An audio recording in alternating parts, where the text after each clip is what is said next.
The first impact shattered New York. The second burned Beijing. By the time the third wave of orbital strikes turned the Atlantic into a boiling wasteland, the world knew it was over. The galactic hegemony did not come to negotiate.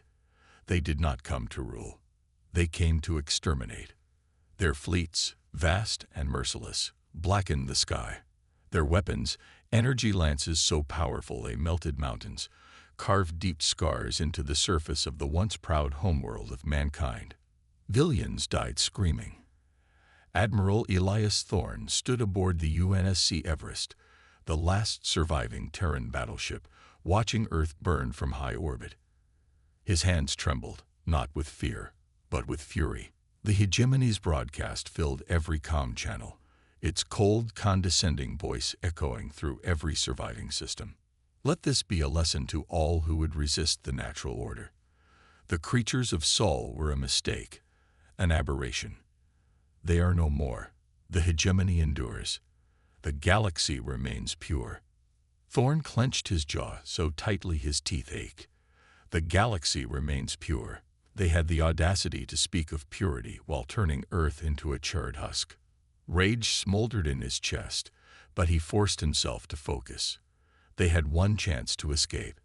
"Lieutenant," he barked, turning to his tactical officer. "What's the status of the Exodus Protocol?" Commander Ayla Vasquez, blood streaking down her temple, barely looked up from her shattered console. "Escape ships have launched. Civilian losses air." She hesitated. Then, catastrophic. Thorne closed his eyes. He could not afford grief. Not yet. And the Ark ships? He pressed. 3 made it out, Vasquez replied, her voice hoarse. The rest didn't. 3 ships out of dozens. Humanity's last remnants, scattered among the stars. It wasn't enough. Thorne turned back to the viewport, to the sight of his world dying. "Sir," Vasquez said, her voice softer now, "we have to go. The Everest is the last warship left. We won't win this fight." Thorne exhaled sharply. He knew she was right. The battle was lost. The war, however, the war was just beginning. He looked one last time at Earth. The flames of a murdered world reflected in his eyes. Never again. He turned back to his crew. "Set course for Charon's refuge," he commanded. "Full burn." Vasquez hesitated. "Sir, the hegemony will hunt us if we run." "They won today," Thorne cut in. "But we'll return, and when we do." He turned back to the viewport, watching as the Everest's engines ignited, sending them into the dark void. "We will make them regret it." The Everest tore through the void at full burn, its hull scared and engines running hot. Behind it, the ruins of Earth lay silent, the last embers of humanity's home flickering into the cold abyss. Admiral Elias Thorne stood at the command deck, his gaze fixed on the stars ahead. He had seen planetary massacres in his time, fought in battles that had turned entire moons into graveyards. But nothing compared to this. Earth wasn't just destroyed. It was erased. But humanity wasn't dead. Not yet. "ETA to Charon's refuge?" he asked. 4 hours, Vasquez responded, wiping the blood from her brow. "Assuming the engines don't die first." They had chosen Charon's refuge for a reason. An uncharted rogue planet, drifting far beyond the borders of known space, its volcanic storms and freezing wastelands made it a death trap to most species. To the hegemony, it was a world unworthy of notice. To humanity, it would become home. The Everest arrived in the dead of night, though time held no meaning in the eternal darkness of the rogue planet. The hidden colony was barely operational. Just a few underground bunkers, hollowed-out ice caverns, and a scattering of stolen alien technology. It wasn't much, but it was a start. As the last human warship touched down, a crowd gathered. Survivors, soldiers, scientists, civilians, the last remnants of mankind. They were broken, starving, dressed in tattered uniforms and scavenged armor. Thorne stepped onto the landing platform, feeling the weight of thousands of eyes upon him, eyes filled with grief, anger, and most dangerous of all, hope. He took a deep breath. "Earth is gone," he said, his voice steady. The crowd remained silent. "The hegemony thinks they have won. That humanity is finished." He let the words sink in before continuing, his voice turning to iron. "They are wrong." A murmur rippled through the crowd. "They thought we were weak, unworthy of the stars, but they made one fatal mistake." Thorn's eyes burned as he looked at them, what remained of his species. "They left us alive." The murmurs turned into roars. Anger, determination, vengeance. Thorn continued, "We will not be refugees. We will not be survivors. We will become something far greater, something the hegemony will fear." He pointed to the sky. "From this world, we will rebuild. We will strike from the shadows. And when the time comes, when we return to the stars, we will not ask for mercy." His fists clenched. "We will burn them from their thrones, as they burned our world." The crowd erupted into a thunderous roar. Humanity was broken, but not defeated. From the ashes, they would rise, and the galaxy would never be the same again. The first strike was a whisper in the dark. A hegemony cargo freighter, Valkyr 72, traveling along the outer rim of controlled space, vanished without a trace. No distress signal, no wreckage, no survivors. A week later, an entire military outpost on Tyra Prime went silent overnight. Hegemony patrols arrived to find the facility eerily intact.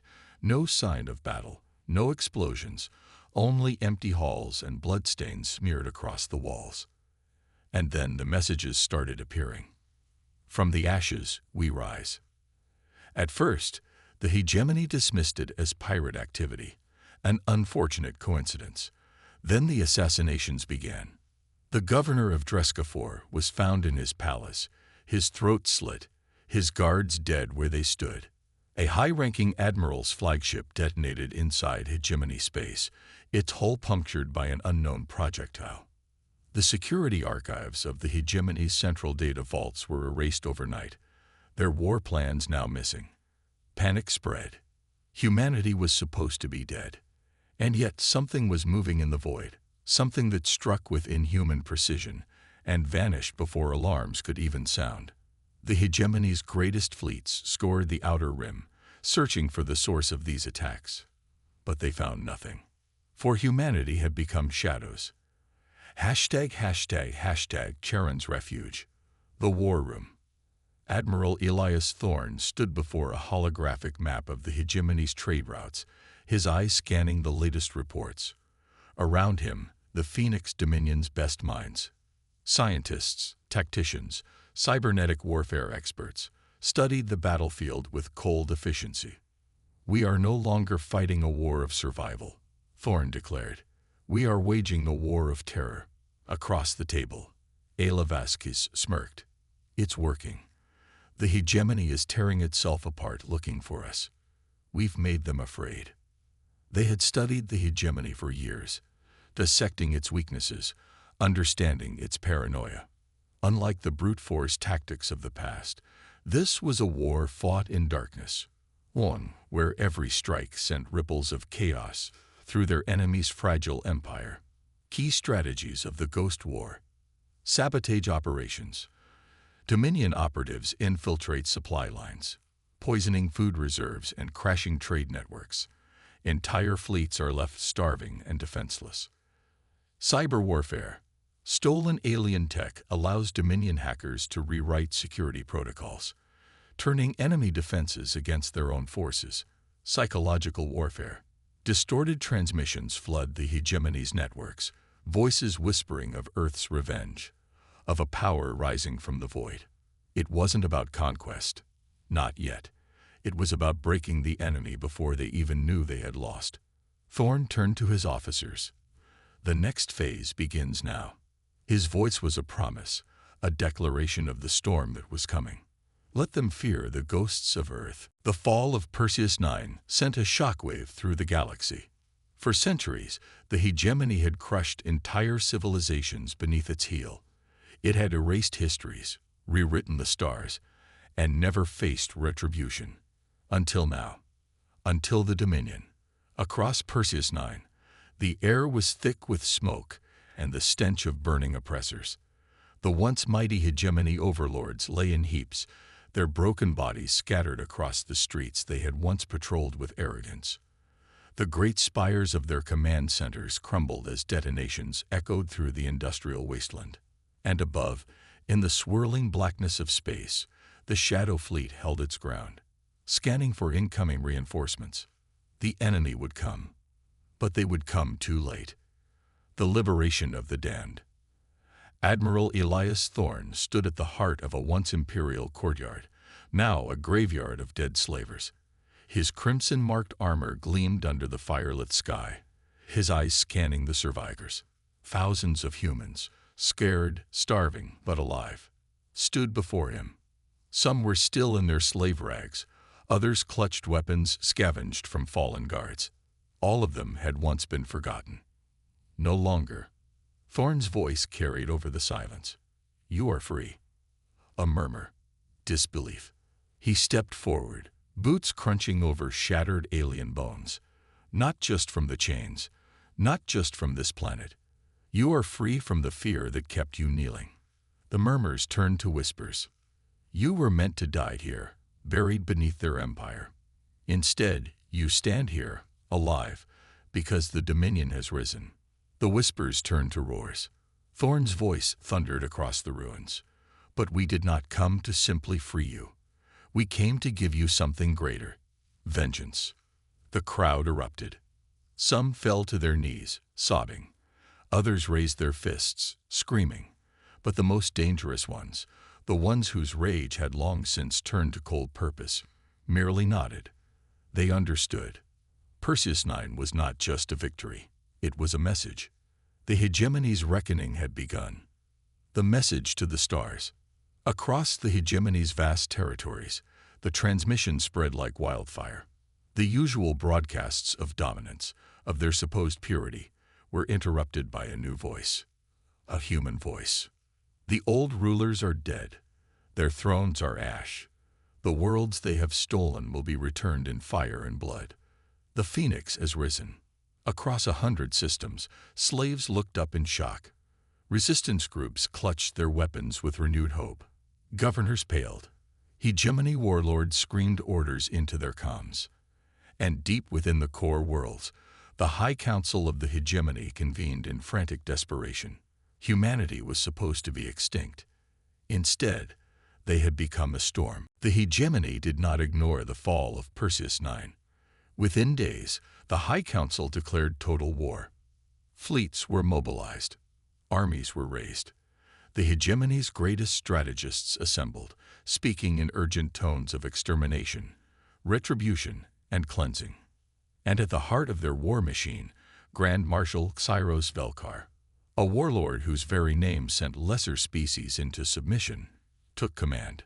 Velkar was not like the others. He did not see humanity as an aberration to be erased. He saw them for what they had become. A threat. He did not hesitate. Deploy the purge fleets. Burn every shadow they hide in. If they want a war, we will drown them in it. The firestorm. The first counterattack came swift and merciless. A fleet of 20 hegemony warships descended upon a Dominion outpost in the Karthos Belt. A colony, a hidden refueling station for the Shadow Fleet, was obliterated in minutes. Thousands of newly freed human refugees were incinerated before they could even escape. The second attack struck Cyrus III, another liberated world. The orbital bombardment turned oceans to steam and cities to ash. There were no survivors. The Dominion had hit first, but the hegemony hit harder. For the first time since the war began, humanity was on the defensive. The gathering storm. Charon's refuge. War room. Admiral Thorne stared at the holotype, his fists clenched. Red markers blinked across the system map, each one a lost colony, a slaughtered outpost. The hegemony was adapting. They were learning. They're trying to box us in, Vasquez muttered. They want to force a decisive battle, drag us into a war of attrition. Thorne nodded. A conventional war was suicide. The Dominion had warriors, yes. They had brilliant minds, assassins, and operatives who could unravel entire planetary governments with a single transmission. But what they didn't have, yet, was a fleet large enough to stand toe-to-toe with the hegemony's overwhelming numbers. And the hegemony knew it. They want us to fight like them, Thorne said, his voice low, dangerous. They think they can crush us in open war. He looked up, a slow smirk curling his lips. Let's remind them who they're dealing with. The new tactics of war. Within hours, a new plan was set in motion. The Dominion would not play the hegemony's game. Instead, they would change the battlefield. Hit and run raids. Instead of defending colonies, the Dominion would strike first. The hegemony's supply chains, fuel depots, and logistics hubs became the new targets. Fleet decapitation strikes. High-value hegemony commanders would be hunted down and assassinated before their forces could even launch coordinated attacks. Psychological warfare intensifies. Hegemony soldiers began receiving disturbing transmissions, human voices whispering promises of vengeance, describing their exact locations in eerie detail. The Dominion had no intention of standing their ground. They would drag the hegemony into the shadows, into chaos, into a war they could never win. The hegemony was powerful, but it was not untouchable. For centuries, its core worlds had stood as symbols of absolute control, their towering citadels filled with wealth and decadence, their streets untouched by the horrors of war. That illusion was about to be shattered. Humanity had burned in the darkness. Now it was their turn. And the first world to fall would be Velcana Prime, a key administrative hub, home to a ruling caste that had signed the orders for Earth's destruction. The Phoenix Dominion did not come with diplomacy. They came with fire. Velcana Prime, the night the sky died. The first explosions tore through the orbital defense grid, silent flashes in the vacuum of space. No alarms were triggered. No emergency calls were sent.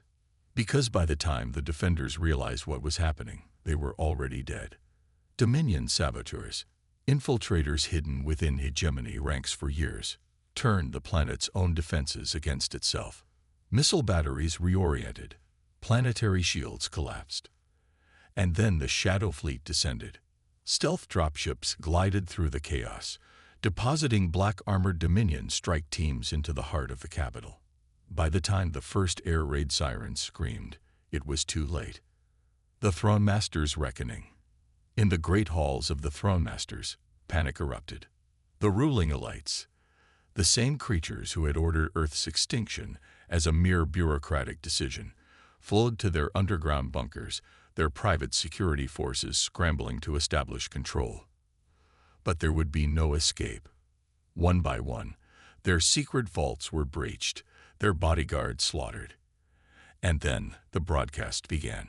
Across Velcana Prime, across the entire hegemony, every screen, every holo display flickered, replaced by a single feed. The last 22 Throne Masters of Velcana Prime were shown kneeling in chains. Behind them stood Admiral Elias Thorne. His voice, cold and merciless, echoed through the galaxy. You burned our world and called it justice. He drew his sidearm. Now we return the favor. One shot. One dead Throne Master. The next knelt in silence. Another shot. Another corpse. The hegemony watched in horror as its leaders fell, one by one, executed before the entire galaxy. By the time the last body collapsed to the floor, Thorne holstered his weapon. The Ashen throne is built on ruins, and we are coming for the rest of you. The transmission cut. The galaxy held its breath. Velcana Prime burned. The first hegemony world had fallen, and humanity was just getting started. The execution of the Throne Masters of Velcana Prime sent shockwaves through the galaxy. For the first time in its long tyrannical history, the hegemony was afraid. Entire planetary governors, once loyal to the High Council, vanished overnight, some fleeing, others assassinated by their own security forces, terrified of Dominion reprisal. Military officers turned on each other, suspecting infiltrators in their ranks. Supply chains collapsed as Dominion raids grew bolder, striking deeper into core territories. Hegemony citizens, who had once believed in their empire's invincibility, now whispered in fear. Because the war was no longer in the Outer Rim. The war had come home. Hegemony War Council. A house divided. A High Council convened in emergency session, their vast chamber once filled with arrogance and certainty. Now it reeked of desperation. Grand Marshal Cyrus Velkar, once the symbol of unshakable power, stood before the council, his mandibles clicking in frustration. His species, the Ivkar, had led the charge against humanity's destruction.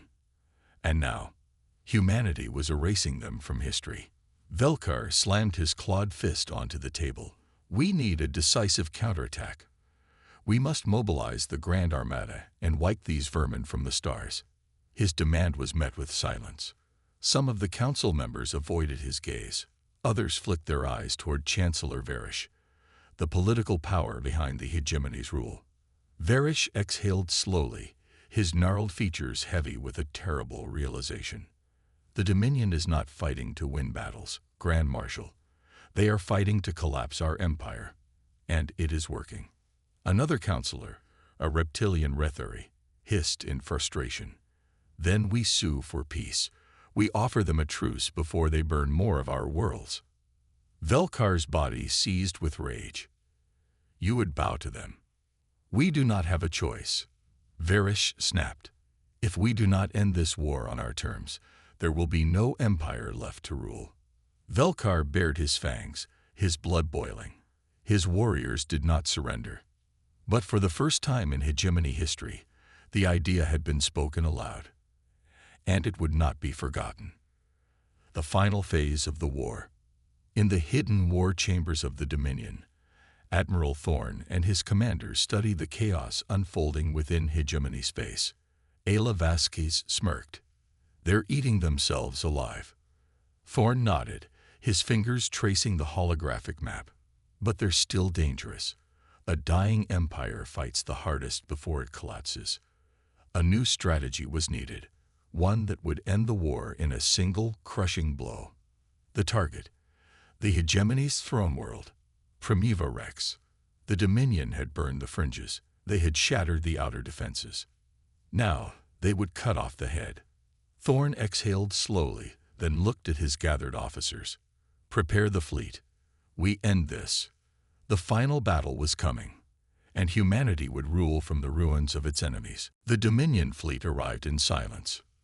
No grand announcements, no declarations of war, just the ominous, silent approach of human warships, cloaked in the darkness between stars. Beneath them lay Primiva Rex, the heart of the hegemony, the fortress world where the High Council ruled from towers of obsidian and gold. For centuries, it had never been touched by war. That would change tonight, because this was not an invasion. This was an execution, the fall of a civilization. The battle began before the first shot was fired. Dominion cyber warfare teams had already corrupted planetary defenses, disabling targeting arrays and scrambling communications. The hegemony's vast armada, the last true fleet of their empire, was blind, deaf, and helpless. Then the Dominion struck. Railguns fired from the void, piercing supercarriers before their shields could raise. Stealth corvettes slipped through defensive lines, surgically cutting apart command ships before vanishing into the black. Orbital bombardments shattered key cities, reducing them to smoldering ruins as the once mighty palace spires of the High Council crumbled into the streets. Hegemony soldiers fought desperately, but they were already dead. This was not a war. This was justice. Admiral Thorne walks through fire. Admiral Elias Thorne led the assault personally, his Dominion strike team sweeping through the inner sanctums of the hegemony's rulers. He moved through the burning halls of power, stepping over the corpses of alien nobility who had once ruled the stars with arrogance. The High Council had barricaded themselves deep within the citadel of Dominion, the very palace where they had once signed Earth's death warrant. Now, they awaited their own. Thorn and his strike team breached the final doors, weapons raised. Inside, the remaining High Council members cowered. Some tried to bargain. Others snarled with defiance. None of it mattered. Thorn leveled his sidearm at Chancellor Varish. The alien's 3 eyes blinked rapidly in terror. "This is genocide," he rasped. Thorn's face was expressionless. "No, this is history." One shot. Varish collapsed, his body crumpling atop the ruins of his empire. The reign of the hegemony was over. The Ashen throne rises. With Primiva Rex in flames, humanity stood undisputed as the new rulers of the stars. But this was not the birth of a new empire. The Dominion had no interest in ruling as the hegemony had. Instead, they erased the old order. Every symbol of hegemony power was reduced to ash. Their banners burned. Their names erased from history. Their worlds liberated or cleansed. The galaxy would never forget what had been done here. But now, humanity ruled from the ruins of its enemies. And from those ruins, they would build something greater. The Age of the Phoenix had begun.